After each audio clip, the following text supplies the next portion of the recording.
Halo teman-teman, jadi hari ini aku ingin buat video untuk perempuan Indonesia yang sedang menjalin hubungan dengan pria India atau yang sedang dekat dengan pria India ya. Tolong pertimbangkan beberapa hal ini. Jadi aku mengasih disclaimer, ini pastinya tidak mengeneralisasi ya. Mungkin ada poin aku itu yang cukup kontekstual, yang tidak berlaku untuk semua konteks. Dan aku juga tidak mau menjelek-jelekan pria India, itu bukan maksudku. Tapi aku ingin memberi contoh gitu berdasarkan pengalaman aku yang sudah beberapa tahun menjalin relasi ya, entah itu pertemanan. Aku juga memiliki pasangan India, aku juga memiliki teman-teman komunitas gitu yang menjalin dengan pria India. Jadi aku mau memberi beberapa cerita gitu ya yang mungkin bisa jadi bahan pertimbangan kalian gitu. Jadi rata-rata ya pertemuan antara perempuan Indonesia dan pria India itu melalui online atau lewat sosial media, lewat aplikasi-aplikasi ya. Jadi aku juga sering main aplikasi teman-teman, dan dulu aplikasi yang aku main itu lebih ke bahasa ya, untuk belajar bahasa. Nah, walaupun sebenarnya aplikasinya itu tujuannya itu untuk mempelajari bahasa ya, yang dimana waktu itu bahasa Inggris, ada juga aplikasi lain itu semua bahasa kita bisa pelajari. Tetapi tetap aja aplikasi itu dipakai oleh banyak orang sebagai seperti dating app. Jadi dating app itu kayak aplikasi kencan teman-teman. Jadi mereka ke aplikasi itu nggak belajar sungguh-sungguh, tetapi dia mencari orang yang bisa diajak kenalan, diajak dating, diajak have fun gitu. Nah, jadi untuk kalian perempuan Indonesia yang mungkin bertemu dengan pria India lewat aplikasi apapun itu, pastinya kalian harus jauh lebih berhati-hati ya, karena aplikasi itu sangat dangkal ya. Kita itu tidak bisa melihat karakter seseorang dari aplikasi itu, dari cara mereka berbicara di aplikasi itu gitu ya. Dan juga aku tuh dulu punya temen ya, beberapa orang India, karena aku main aplikasi itu dan banyak banget pengguna aplikasi itu adalah orang India. Jadi ada satu perkataan temen Indiaku waktu itu yang bikin aku tersinggung ya. Jadi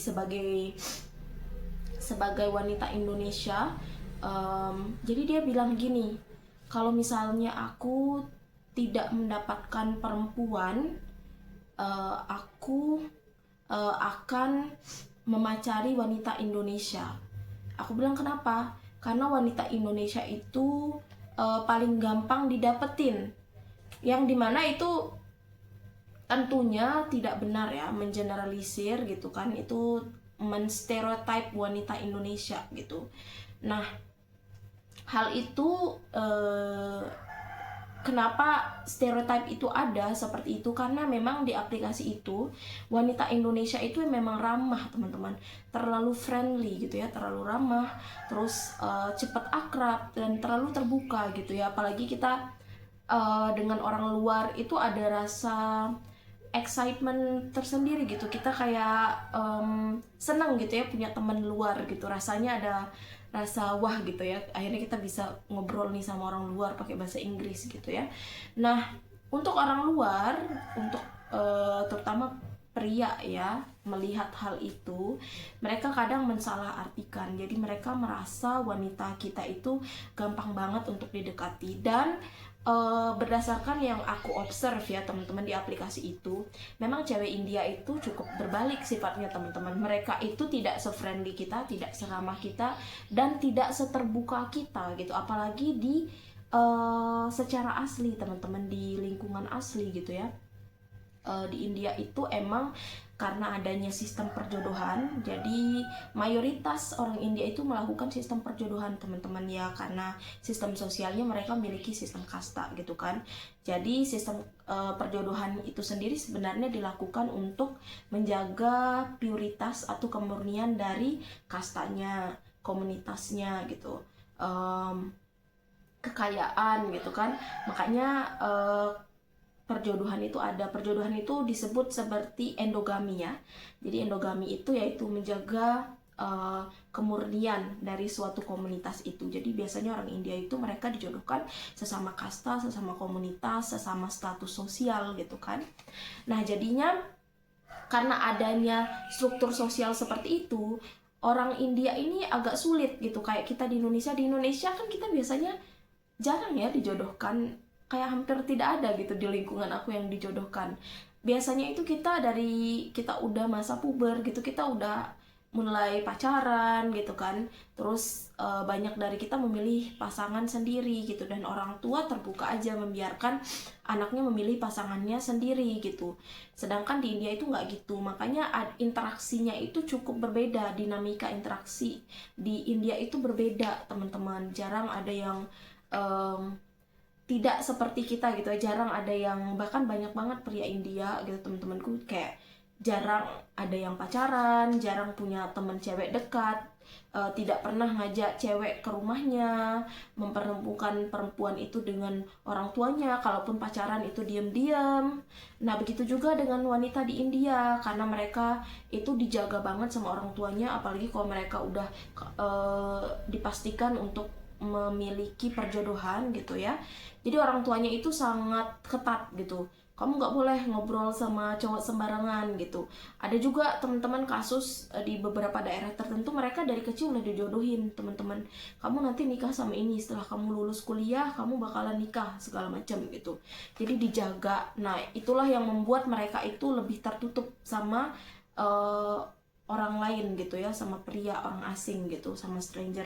Sedangkan di Indonesia dinamikanya berbeda teman-teman.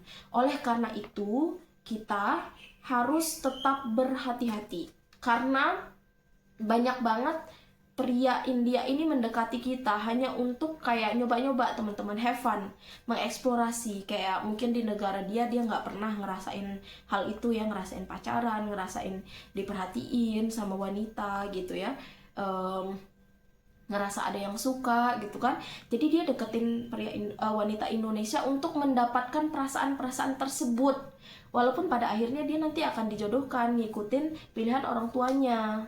Nah jadi itu dia, kalian tetap harus berhati-hati ya.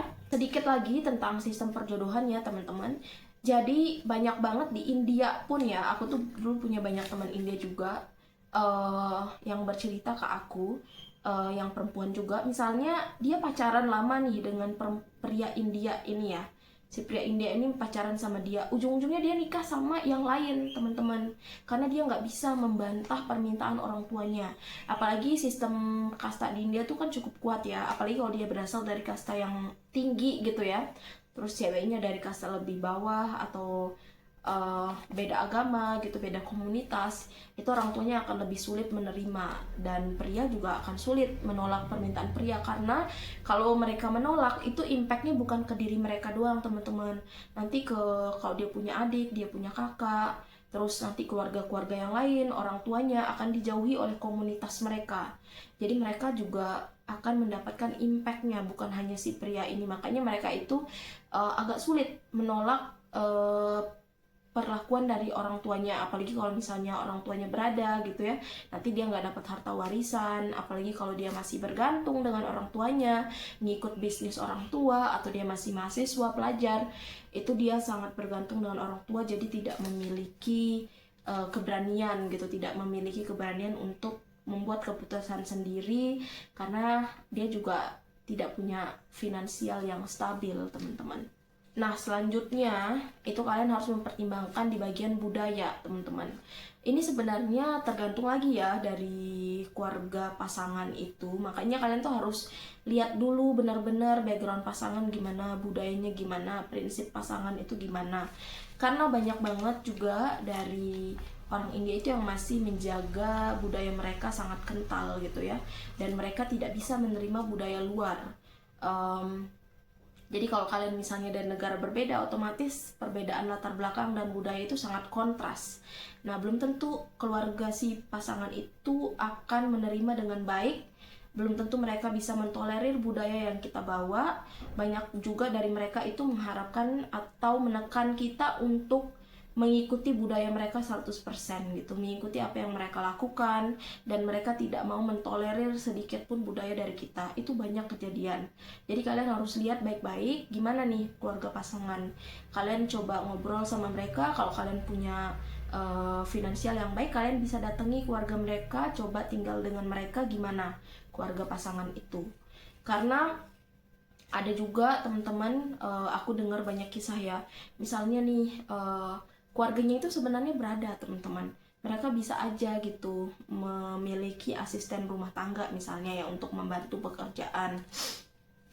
Tapi karena mereka prinsipnya, oh kalau kamu jadi mantu, kamu harus melakukan semuanya. Kamu yang beres-beres, kamu yang nyuci, kamu yang masak, kamu yang ngurusin aku gitu. Kamu yang ngurusin aku. Terus ada juga yang mereka menganggap ya kalau kita jadi mantu itu kita kerjaannya di rumah aja gitu, jangan keluar-keluar, jangan kerja yang kayak kantoran segala macem gitu ya. Ada juga yang menganggap bahwa yang mengurus uang suami itu adalah keluarga atau ibu mertua kadang. Itu banyak teman-teman dinamika seperti itu. Jadi kalian lihat dulu baik-baik gimana sifat dari keluarga pasangan kalian gitu, calon pasangan kalian, calon suami atau apa. Jangan sampai kalian itu istilahnya nekat gitu ya, hanya karena pasangan kalian baik terus kalian pikir oh iya nanti semua akan beres gitu. Banyak juga akar perkelahian itu karena perbedaan budaya ini, teman-teman. Jadi kita nggak betah mungkin ya tinggal dengan keluarga pasangan, berinteraksi dengan mereka. Bahkan ya di India itu ada yang menikah misalnya sesama agama ya, misalnya sesama muslim dengan muslim gitu. Bahkan sesama agama di India pun itu udah beda banget, teman-teman, karena budayanya beda. Misalnya dengan cara berhijab gitu ya, ada seorang muslim nikah dengan muslim India gitu ya, tetapi dia dilarang memakai hijab seperti yang kita pakai di Indonesia. Misalnya kita di Indonesia pakai jeans, terus pakai kaos gitu ya, lengan panjang, tapi pakai hijabnya pun yang modis, pakai pasmina segala macam, warnanya pun colorful gitu ya, warna-warni. Terserah, maksudnya terserah gitu fashion yang kita mau ikuti itu kayak gimana. Nah tetapi ternyata di keluarga muslimnya si suami itu perempuannya kalau keluar-keluar harus pakai gamis hitam, jilbab hitam, pakai cadar hitam. Itu kalau keluar-keluar harus pakai itu, teman-teman. Tetapi bedanya nanti kalau misalnya ada acara pesta, tapi pestanya itu orang muslim semua, walaupun bukan non mahram ya, panggilannya bukan non mahram, itu dia boleh buka jilbabnya, boleh pakai sari, teman-teman. Jadi itu beda banget kan ya, ajarannya gitu, beda banget prinsip yang dianut gitu, kebudayaannya. Jadi itu juga kalian harus coba cari tahu, coba lihat gitu, karena sesama agama aja udah beda, gimana kalau nanti misalnya beda agama, beda budaya, pastinya lebih kompleks ya, lebih kompleks. Karena sesama agama beda budaya aja masih ada perbedaan yang cukup signifikan, apalagi kalau udah beda agama beda budaya pasti ada value atau nilai-nilai yang berbeda ya, yang cukup signifikan gitu. Dan yang jadi pertanyaan adalah apakah keluarga si pria mau menerima perbedaan itu, dan kalian juga bisa memposisikan diri gitu ya, mengadjust diri kalian di lingkungan tersebut. Yaitu masalah ekonomi, teman-teman. Jadi masalah ekonomi ini merupakan masalah yang cukup krusial, teman-teman, karena berbeda negara itu kalau kalian tujuannya menikah itu membutuhkan biaya yang sangat besar. Jadi tiket pesawat aja udah mahal banget, belum lagi nanti ngurus dokumen pernikahan, ngurus visa, ngurus paspor, semuanya itu membutuhkan dokumen yang jauh lebih banyak ketika kalian dibandingkan dengan menikah sesama warga negara gitu ya. Nah, jadi masalah ekonomi di sini tuh penting untuk dibicarakan gitu ya. Dan juga aku bukan bilang jangan aku nggak bilang nikah cuman dengan orang kaya ya. karena aku pun nggak seperti itu ya, aku nggak ngelihat harta, tetapi kalian harus lihat kerja keras mereka gitu ya, kesungguhan mereka. Jadi mereka ketika sama kalian itu ada effort ya, ada usaha yang mereka lakukan untuk bisa bersama kalian. Misalnya mereka nabung gitu ya, mereka kerja keras gitu. Jangan hanya mereka itu bicara doang ya. Jadi mereka bicara kayak janji-janji palsu, aku bakalan datang, aku bakalan nikahin kalian, aku bakalan gini-gini, tapi nggak ada real aksi yang dilakukan gitu, nggak ada aksi nyatanya gitu, nggak ada beneran hasil yang kalian lihat gitu. Misalnya mereka bilang aku udah nabung, tapi setelah setahun 2 tahun nggak ada tabungannya. Aku mau datang, tapi nggak ada effortnya, mungkin kayak bikin paspor dulu, bikin dokumen-dokumen dulu gitu kan, nggak ada progres gitu. Nah jadi kalian harus lihat apa yang mereka lakukan, jangan percaya kata-kata tanpa bukti ya. Terakhir, ini menurut aku yang cukup fundamental dan cukup krusial, itu dari keseriusan pasangan. Nah jadi cara kalian bedakan keseriusan juga kalian harus lihat dari interaksi kalian dengan pasangan itu biasanya membicarakan apa sih. Menurut aku kalau dia hanya membicarakan sesuatu yang have fun, pembicaraannya cuman, kalian tahu ya, have fun di sini itu mungkin mau misalnya cuman melihat gambar-gambar kalian gitu ya, pribadi, gambar-gambar pribadi yang bersifat have fun untuk dia, dan tidak ada pernah membicarakan hal yang serius. Ini hubungannya mau dibawa kemana? Menurut aku itu red flag ya, menurut aku itu suatu tanda yang kalian harus pikirkan matang-matang gitu. Karena banyak banget teman-teman kalau online itu kan mereka misalnya minta foto, minta video segala macam, dan kadang foto itu bisa dijadikan bumerang buat kalian ya. Kita sebutnya blackmail. Jadi misalnya kalian nanti tidak mau melanjutkan hubungan atau segala macam, itu bisa jadikan bahan ancaman gitu untuk kalian, untuk tetap di bawah kontrol mereka gitu. Jadi kalian harus berhati-hati dalam berinteraksi. Sebenarnya bukan hanya pria India, pria Indonesia pun, pria luar, pria manapun itu kalian tetap harus berhati-hati, dan kalian harus tetap memiliki prinsip ya. Kalian juga harus tahu apa yang kalian mau dari suatu hubungan. Jangan hanya kayak terbawa arus, ngikutin kayak let it flow, kalian nggak tahu ujungnya mau kemana, dan ujung-ujungnya kalian menghabiskan bertahun-tahun waktu yang sangat berharga hanya untuk bersama orang yang salah gitu, orang yang tidak mau serius dengan kalian gitu. Oke, gitu aja teman-teman. Kalau misalnya kalian ada pertanyaan, ada komentar, ada sanggahan mungkin dari aku, mohon maaf kalau aku juga misalnya salah dalam berkata-kata terus aku muter-muter. Gitu aja yang bisa aku ceritain video kali ini. Terima kasih buat kalian udah nonton sampai habis. Terima kasih udah selalu support aku, and see you in the next video. Bye bye teman-teman.